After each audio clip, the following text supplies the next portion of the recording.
Hey everyone, Roland Case here from the North Carolina Museum of Natural Sciences and NC State University. I just want to do a short video to show you a trick I figured out to help find the small animals in the screen, the small common animals. In my case, I'm talking about eastern gray squirrels. You might have a similar or different species.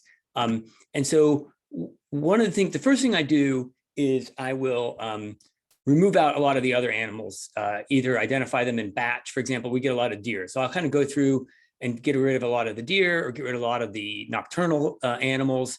But then I end up with all these daytime pictures. And you can see, in some cases, you can see there's a deer or a squirrel in there, but in some cases it's pretty hard. And if you zoom in like this, you can't really see.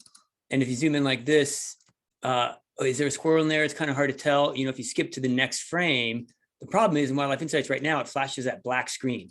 And so it's hard to see if something's moving around. Of course, you can zoom in and see the high resolution image.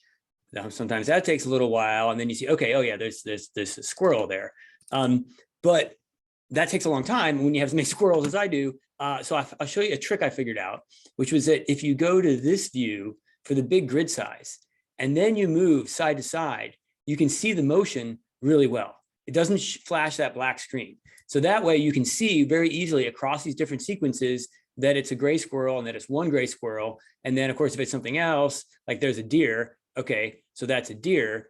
So now I can close this out and I can say, okay, these were all one eastern gray squirrel. And then I can go to, another batch here and flash through, okay, there's one. It's not two. If it's two, you want to count it as two, but these are all one. I don't know if you can see them all on the video, but I can see them pretty quickly that there's one eastern gray squirrel in each of these. So there's 5 more. Now I'll go through and click these 5. And then I'll just do a batch identification, group size 1, eastern gray squirrel, save changes, boom. Now they're all done. It's great. Now I can go through, now I can go and do the deer or the 2 eastern gray squirrels, but that's just a way I found to really help quickly find these common smaller animals that are sometimes otherwise difficult to see. So I hope this will help you, and let's keep those uploads going. Thanks a lot.